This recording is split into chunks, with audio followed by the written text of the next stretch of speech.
Break के बाद एक बार फिर से आप सभी का स्वागत है गुड लक टिप्स में। दोस्तों, ब्रेक से पहले हमने 6 राशियों की बात की थी। चलिए अभी के लिए आगे बढ़ते हैं और बात कर लेते हैं आगे की राशियों की, जो कि है तुला, वृश्चिक और धनु राशि।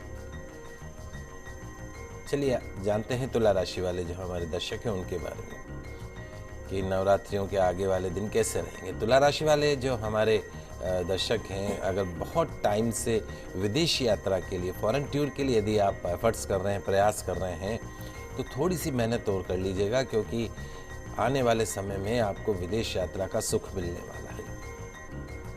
आप पर जो भी ग्रह बाधाएं हैं वो माता की कृपा से धीरे धीरे समाप्त होने जा रही हैं। बाधा निवारण मंत्र को 27 बार रोज पढ़िएगा, बहुत फायदा होगा। अगली जो राशि वो है वृश्चिक राशि। वृश्चिक राशि वाले जो हमारे दर्शक हैं, आपको अपनी सेहत का ध्यान रखना है, क्योंकि शनि की 7.5 से भी आप पीड़ित हैं। अगर आप लोहे या कोयले के बिजनेस में हैं या प्लास्टिक से जुड़ा कोई काम करते हैं, तो इस साल आपको अपना बिजनेस बढ़ाने का मौका मिल सकता है। बाधा निवारण मंत्र जो है वो पश्चिम दिशा की तरफ मुख करके 41 बार रोज पढ़िएगा। आगे आने वाले दिनों में आपको बहुत ही अच्छा रिजल्ट देखने को मिलेगा। बात करते हैं धनु राशि के बारे में। धनु राशि वाले जो हमारे दर्शक हैं, आपका अब अच्छा समय शुरू होने वाला है, वक्त अच्छा आ रहा है आपका। संतान पक्ष से संबंधित जो भी हर्डल्स आपको देखने को मिल रही थी, समस्याएं जो देखने को मिल रही थी, आने वाले में वो सभी बाधाएं दूर होंगी, समस्याएं दूर होंगी। जिस भी क्षेत्र की तरफ आप मेहनत से आगे बढ़ेंगे, कर्म को प्रधान मान के आगे चलेंगे, सफलता आपके कदम चूमेगी। बाधा निवारण मंत्र का जाप पश्चिम दिशा की तरफ मुख करके 54 बार रोज पढ़िएगा। आगे सफलता आपके निश्चित तौर पे कदमों को चूमने वाली है। पंडित जी, अक्सर देखा जाता है कि लोगों के पास धन आता तो है, पैसा आता तो है, लेकिन हाथ में नहीं रुकता, बहुत जल्दी खर्च हो जाता है। इसी समस्या से संबंधित एक मेल हमारे को प्राप्त हुआ था अशोक जी का राजसमंद से। पंडित जी, इनकी जन्म की तारीख है 17/11/1959 और इन्हें अपने जन्म का समय नहीं पता है।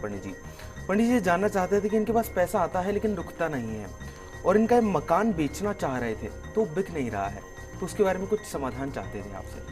देखिए अशोक जी, आपकी जन्म कुंडली में शुक्र नीच का है। द्वादश भाव में शुक्र जो है यदि वो नीच का होकर बैठ जाए तो अक्सर ऐसा देखा गया है कि आमदनी कम और खर्चा अधिक। तो यदि आप चाहते हैं कि आपकी आमदनी अधिक हो और खर्चा कम हो, तो सबसे पहला काम तो ये है कि आपको हर शुक्रवार के दिन छोटी 10 वर्ष से जो छोटी कन्याएं हैं उनको कुछ ना कुछ गिफ्ट देना चाहिए। कुछ मीठा खिलाएं, कभी चॉकलेट, बिस्कुट, जो भी उनके पसंद का हो। हर शुक्रवार को कम से कम 27 शुक्रवार आपको ऐसा करना है। राजसमंद में यदि कोई ऐसी जगह हो जहाँ कौवे मिलते हों, तो शुक्रवार के दिन कौवों को खीर खिलाइए। फाइनेंशियल जितनी भी रुकावटें हैं वो दूर होंगी। और जहाँ तक आपकी ज़मीन का मैटर का सवाल है, तो अपने ज़मीन का जो योग बनता है, वो योग जो बनता है वो इस वर्ष दिसंबर के बाद बनेगा, यानी अगले साल तक आपकी ज़मीन के बिकने का योग बनता है। नियमित रूप से घर के अंदर हनुमान जी की आराधना कीजिए, आपको काफ़ी फायदा होगा। पंडित जी, अभी के लिए एक और दर्शक हमारे साथ जुड़े हैं। झुंझुनू से योगेश जी हैं। इनकी जन्म की तारीख है 8/2/1994 और इनके जन्म का समय सुबह का 11 बजे से लेकर 11:15 के बीच का। योगेश जी, आपका बहुत बहुत स्वागत है हमारे शो में। अपना सवाल पूछिए पंडित जी से। जी नमस्कार पंडित जी। जय श्री कृष्णा जी, मैं मेरे करियर के बारे में पूछना चाहता हूँ। क्या करते हैं बेटा आप? मैं पढ़ाई कर रहा हूँ अभी तो, और वो देख रहा हूँ, नौकरी देख रहा हूँ। क्या पढ़ाई कर रहे हैं आप? बीएससी सेकेंड ईयर में हूँ अभी। BSc second year. आगे क्या करना चाहते हैं? मैं कुछ मतलब आर्मी की कुछ वो देख रहा हूँ, भर्तियाँ देख रहा हूँ, तो उसमें अभी एक पेपर किया था, उसकी ज्वाइनिंग अभी तक रिजल्ट ही नहीं आया अभी तक, तो उसके बारे में पूछना चाहता हूँ मैं, कैसा होगा। देखो ऐसा है बेटा, वैसे अगर आपकी जन्म कुंडली देखी जाए, बहुत ही अच्छी जन्म कुंडली है। इसमें जो सबसे अच्छी चीज़ है वो ये है, मंगल उच्च का होके आपके नौकरी के व्यापार के घर में बैठा है। निश्चित तौर पे पुलिस से संबंधित, सेना से संबंधित यदि आप जॉब के लिए ट्राई करते हैं तो उसमें आपको 100% सफलता मिल सकती है। आगे जो आपका समय शुरू होने वाला है, राहु की महादशा आपको शुरू हो जाएगी। तो राहु की महादशा में चूंकि व्यर्थ की अड़चनों का सामना करना पड़ता है, तो नियम बांध दीजिएगा अभी से ही। वैसे इस वर्ष के अंत से शुरू होगी, बाद में जब भी 5-7 महीने बाद एक गोमेद रत्न मध्यमा उंगली के अंदर धारण करके रखिए, 5.25 से 7.25 रत्ती का। और बाकी जन्म कुंडली में किसी तरह की परेशानी नहीं है। You will be a success person. आप जीवन में काफ़ी आगे बढ़ेंगे, इसमें कोई दो राय नहीं है। कालसर्प दोष बनता है, एक बार सर्प दोष की पूजा उज्जैन जाके अवश्य करवा लीजिएगा। बाकी जन्म कुंडली उत्तम कोटि की है। चलिए दर्शकों, अब जान लेते हैं कि मकर, कुंभ और मीन राशि वाले जातक क्या करें और क्या ना करें अपने दिन को अच्छा बनाने के लिए। मकर राशि वाले जो हमारे दर्शक हैं, थोड़ी सी परेशानियों का, हर्डल्स का सामना करना पड़ सकता है। आगे चलकर आर्थिक समस्या से भी रूबरू होना पड़ सकता है, लेकिन एक फार्मूला अपना लीजिए, जमकर मेहनत कीजिए, क्योंकि आपकी मेहनत जो है, आपकी जो जमकर की गई हुई जो मेहनत है, वो आने वाले समय में रंग लाने वाली है। बाधा निवारण मंत्र का 21 बार ईशान दिशा की तरफ मुख करके पाठ कीजिएगा, सफलताएं मिलेंगी। अगली जो राशि वो है कुंभ राशि। कुंभ राशि वाले जो हमारे दर्शक हैं, लंबे समय से चली आ रही जो समस्याएं हैं, परेशानियां जो हैं, वो खत्म होने वाली है। थोड़ी बहुत हर्डल्स होंगी जिन पर आप आसानी से विजय प्राप्त कर सकते हैं। जीवन जो है आने वाला वो सुखमय रहेगा। बाधा निवारण मंत्र का 27 बार रोज पाठ कीजिएगा, निश्चित तौर पे आपको बहुत अच्छा महसूस होगा। अंतिम जो राशि वो है मीन राशि। मीन राशि वाले जो हमारे दर्शक हैं, आने वाले जो महीने हैं वो बाधाओं से मुक्त होंगे, हर्डल फ्री होंगे। स्टूडेंट्स को आने वाली जो कंपटीशन एग्जामिनेशन है उसमें सफलता मिलने के 101% योग बन रहे हैं। और इस राशि की जो महिलाएं दर्शक हैं, हमारी माताएं बहनें हैं, उनके जीवन में तो बाहर आने वाली है। बाधा निवारण मंत्र का 25 बार रोज पाठ कीजिएगा, निश्चित तौर पे आपके जीवन में सफलता जो है वो आपके कदमों को चूमेगी। तो दर्शकों, अभी तक तो आपने जाना कि क्या कहता है आपका राशिफल। चलिए अभी के लिए आगे बढ़ते हैं और पंडित जी से जान लेते हैं कि आज का गुड लक टिप क्या क्या लेकर आया है नया आपके जीवन में आप सभी के लिए। दोस्तों, अभी पूरे राशिफल में हम हर जगह बाधा निवारण मंत्र बोलते हैं। तो क्या है वो बाधा निवारण मंत्र? आपकी टीवी स्क्रीन पे आ रहा है वो मंत्र, मैं बोल रहा हूँ उच्चारण के साथ में। ओम सर्वा बाधा विनिर्मुक्तो धनधान्य सुतान्विता मनुष्यो मत प्रसादेन भविष्यति न संशया। पुनः सुन लीजिए उच्चारण।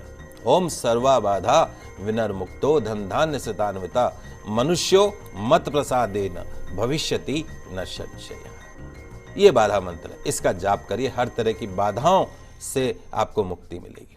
सरल से उपाय फटाफट नोट करते जाइएगा।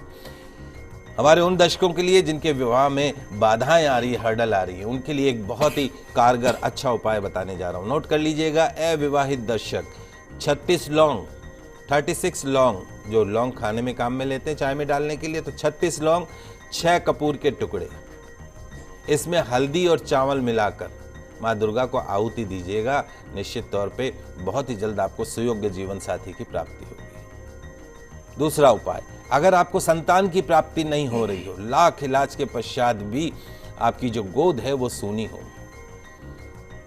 तो आप लौंग और कपूर में अनार के दाने मिलाकर माँ दुर्गा को आहुति दीजिएगा। निश्चित तौर पर लाभ होगा, संतान प्राप्ति का सुख मिलेगा। तीसरा उपाय, अगर आपका कारोबार ठीक से नहीं चल रहा हो, व्यापार में उतार चढ़ाव रहता हो, सुबह दुकान खोलते हो, दिन भर दुकान में बैठे रहते हैं, ग्राहक आते तो है लेकिन खरीदारी नहीं करते, फैला के चले जाते हैं, तो क्या करना है? लौंग और कपूर में अमलताश के फूल मिलाएं। अगर अमलताश उपलब्ध नहीं हो तो कोई भी पीले पुष्प उसके अंदर मिला दीजिए, माँ दुर्गा को आहुति दीजिएगा नवरात्रा में। निश्चित तौर पे आपका जो व्यापार है वो फलने फूलने लगेगा।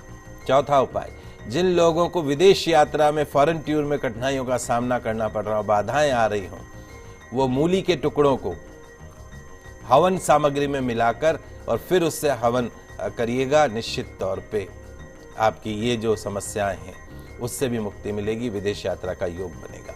पांचवा उपाय, अगर किसी को हेल्थ से रिलेटेड प्रॉब्लम हो, स्वास्थ्य से संबंधित परेशानी हो, तो नोट कर लीजिए 152 लौंग और 42 कपूर के टुकड़े ले लीजिएगा, 42 कपूर के टुकड़े ले लीजिए।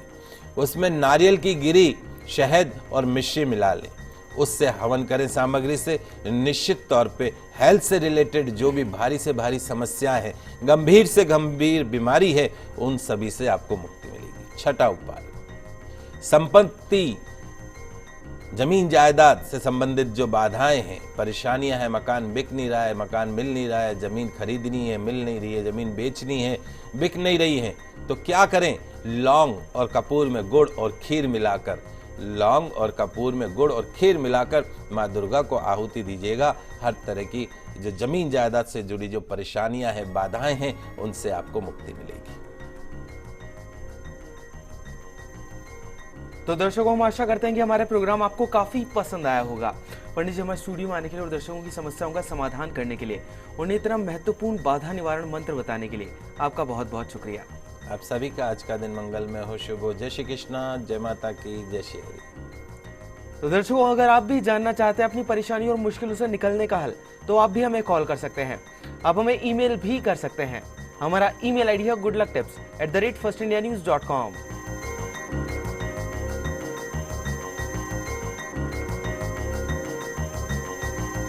आज के लिए इतना ही। खुश रहिए, अपना ख्याल रखिए। नमस्कार।